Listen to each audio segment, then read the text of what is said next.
Well, I'm trying to relate, the free will is an essential component of the soul. Well, first of all, there are people who would say that we don't have free will. I mean, you personally think that you can't make a decision?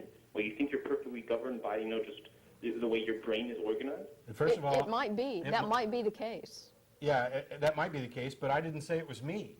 We had a three-hour debate on the nonprofit summit, actually more than 3 hours, but the debate didn't take that long, on the subject of free will. Free will is not necessarily a resolved issue, but even granting your assessment, and I will, because I don't know what you mean by free will, because there are different definitions, but since you said you don't think you can make a decision, yeah, I think I make decisions all the time. So under that definition, I have free will, and I still don't see how you can get from there to a soul, because computers make decisions all the time. Well, I mean, like free will, if you're capable of deciding something, on your own, then you should feel your actions shouldn't be predetermined by the organization of the atoms in your body. Who said they were? I mean, well, science pretty much says that, if you have, atoms in a certain arrangement, the laws of physics govern how they will act. Actually, no. But even if that was the case,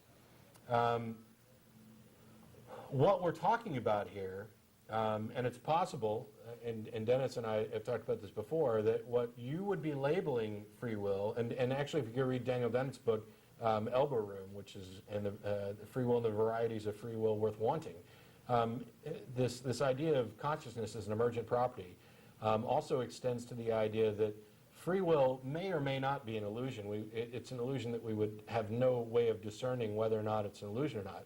But you have the perception of free will regardless. So, for example, if you take a deer and you put it in a 2x2 pen, you're imposing on its ability to move around. If you change that pen to be 100 acres, you're still imposing on it, just not as much. What if we make it 4 miles? What if we make it 5 miles? What if we make it landlocked? What if we make it earthbound? At what point are we restricting its freedom of action to such a degree that we're violating its free will? When would the thing know whether or not it's restricted? The fact that you're not able to actually identify the bounds of what is governing or isn't governing your decision-making process, what the limits are, is not a testament to what the limits are. It's a testament to your inability to know. I lost you, didn't I? I mean, I don't know how you cannot tell that you do not have a soul. I'm not saying I don't have a soul. I'm saying I don't believe I have a soul.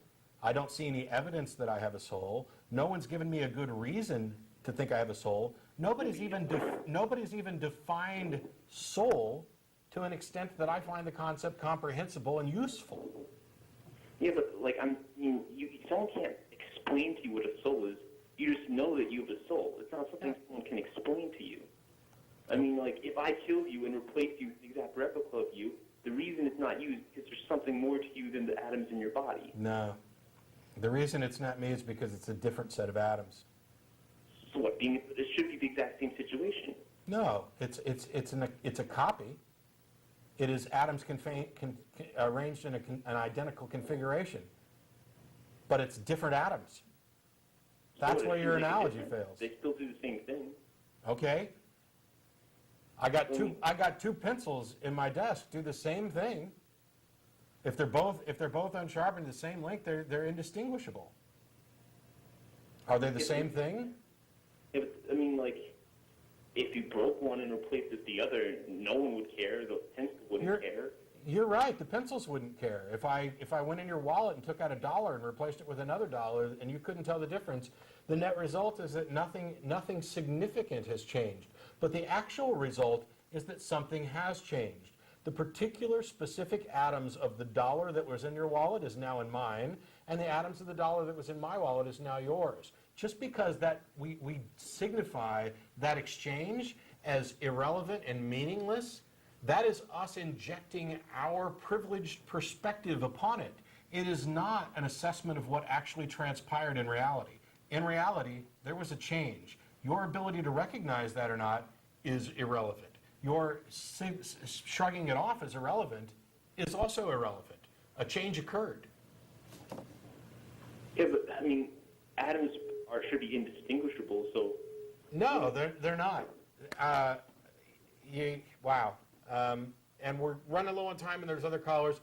Feel free to email us, Chris, or call back, or think about things and come up with a slightly different way to do it, because I don't see that you got anywhere near, and you're talking about big concepts like conscience and free will, and you're talking about them in terms that I really don't think are going to get you where you're going. But they're interesting subjects that I like to discuss, and others have too.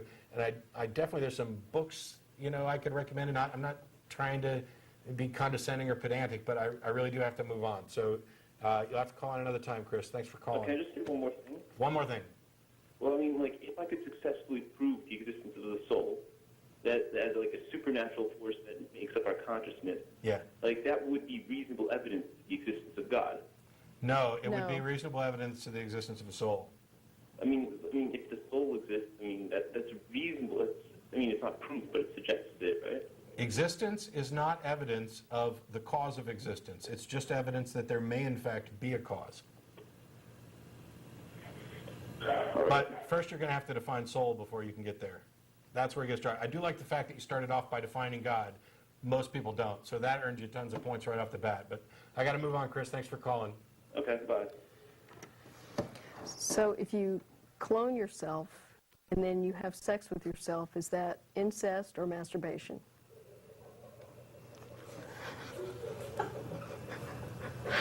I just thought I'd throw that out there. Jen wins the show. That's the best comment ever. It's a good question. I'll be thinking about that for weeks. Feel free to email us, tv@atheist-community.org, with your answers to that poser. If you clone yourself and have sex with yourself, is it incest or masturbation? It's got to be different atoms, so Yeah. I think I'd go with incest. I Okay. think masturbation I got- includes the idea it's just me, and if I clone myself, that's me and Yeah. my clone. Yeah, Me and my clone. all right. We got 2 minutes left, and there's people on hold, so I want to get to them quick. Blake, you there? Yeah, hi. You get like a minute. I'm sorry. Oh, that's okay. I'm going to be quick. I just wanted to make a quick point. I wrote you an email, I don't know if you got it this week, about the guy who called last week about logical absolutes. Yeah, I got tons of emails about that.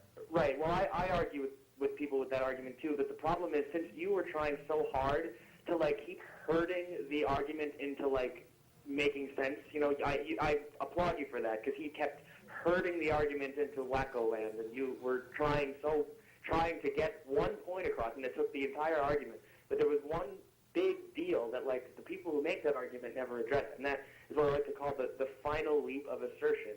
And that even through his huge model of logical absolutes and proving and demonstrating them as being true and accurate, he still, to get him where he needs to be, he still needs to make an assertion in support of his personal idea of a monotheistic Christian God model. Yeah.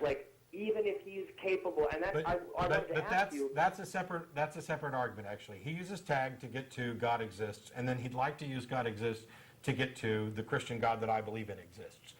It's just that he can't get to the first step. God, No, the word God still denotes monotheism, and it still denotes benevolence, and it still denotes creation. Yeah. I'm just saying that. Not I gotta let you go, Blake, because actually it's a separate argument. And I'll talk to you about it in email, I promise.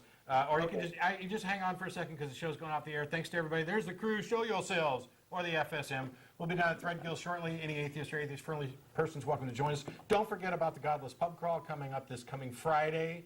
We'll see you there and see you next week.